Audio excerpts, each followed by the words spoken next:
I know that about 2 months before this film kind of opened, there was a sense it was dead in the water. Warner Independent went down. There was no American distributor. There was a sense of, oh, will this actually kind of break through?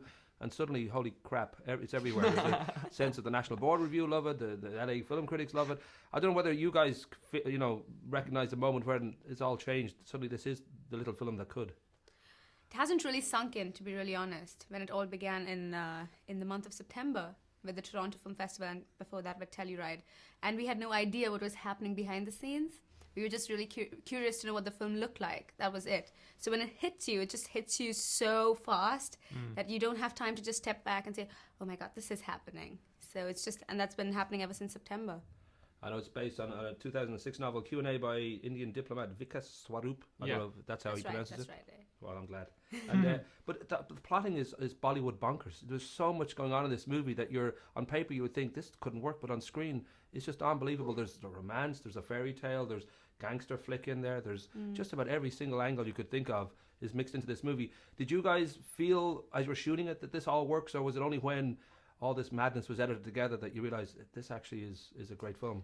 I think the film would have been much longer if we had the chance to just go on for like 3 to 4 hours, because there's so much that you can actually capture and you want people to see, but obviously the attention span is also taken into consideration, and then you have to keep it shorter.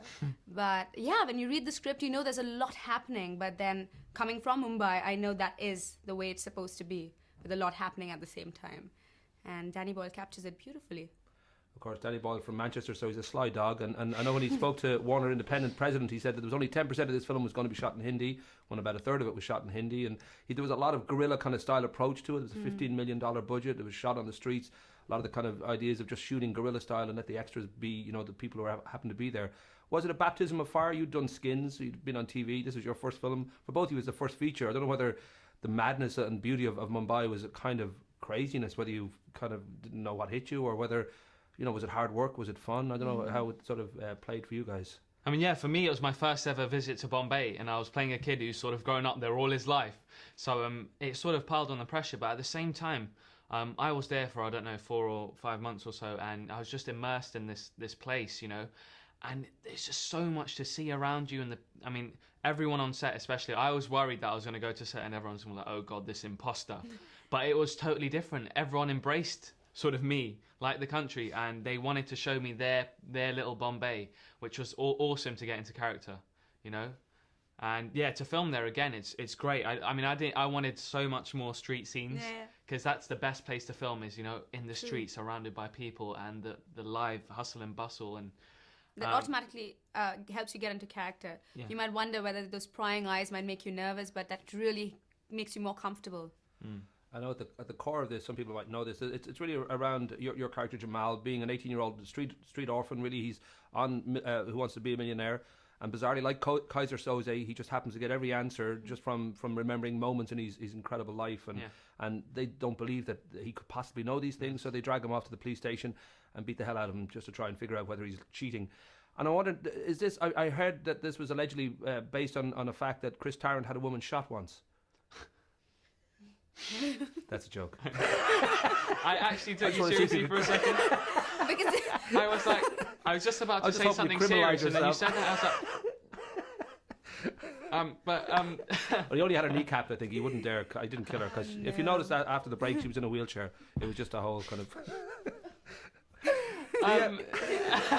We should move on before we end up in court. It's a rags to riches tale up on screen, and in a way it's a sort of rags to riches tale off screen, and now there's a real sense that this could be an Oscar film. And I don't know whether you guys dare kind of believe in that, or whether you feel let's not think about it. We might kind of jinx it if we actually start talking about the idea that we might get Oscar. You should sit next to us. You're wicked. But do you feel that about the possibility of Oscars? Is that do you feel it in your bones that this is going to happen? Feel it in my bones. I've got a lot of bones. I don't know. It's a bit nerve-wracking thinking about it, because the moment as such is so big and so strong. So we're trying to enjoy this, and then people keep asking you about the Oscars and what the future holds for you. It just becomes really embarrassing and difficult to answer those questions. Yeah. I mean, everything's caught us off guard, Like I said, if you asked me, 3 years ago, would I ever be on a TV show? I'd be like, no way. If you asked me a year ago, would I be the lead in Danny Boyle's new film, and he's out shooting in Bombay, with Freida Pinto? I'd be like, no way. And it happened, so I guess I don't know what's next, but it's great. You know? Well, quick individual questions. I know you're a black belt in Taekwondo. A Or bit, thereabouts. yeah. All right. And I don't know whether that was the acting. Then was always a part of that. I don't know whether you all thought, "Hey, I'm going to be the new Chuck Norris," or whether you just. Yeah, my next project is actually something with Jet Li and Jackie Chan. Yeah, we played brothers. But was the acting a plan of any sort? No. No, actually, I've always wanted to do acting, but it's one of those things that you don't really know how to break into. I mean, I took it as a subject in school, and I didn't have a clue where I was going to go next. And I mean, I stumbled into it because my mum saw an advert in the newspaper and whatnot, and she took me to this open casting. But I mean, I wanted to sort of pursue this career, but not knowing how to go about it, I guess. And young Frida, you're obviously an incredible model. So I don't know whether there was a sense that's a struggle for most people to come out of modelling into acting, because there's a preconception that if you're beautiful, you can only play certain kinds of roles. And I don't know whether that was a kind of concern for you, whether you thought, well, I always wanted to be an actor. So the fact that I was into modeling, I knew it was just going to be a very short shelf life kind of a thing for me. And I knew I had to make the transition at some point in time. And so which is why when I got the offer to audition and to play this part, it just seemed like the most right thing to do. I've got to wrap up very quickly. Did you wake up one morning and look in the mirror and realise, Jesus crisp, I'm hot? Did I don't know if it sort of dawned on you slowly, or whether it was a day you thought, holy Just hit crap, you in the this is face. me. Oh. No.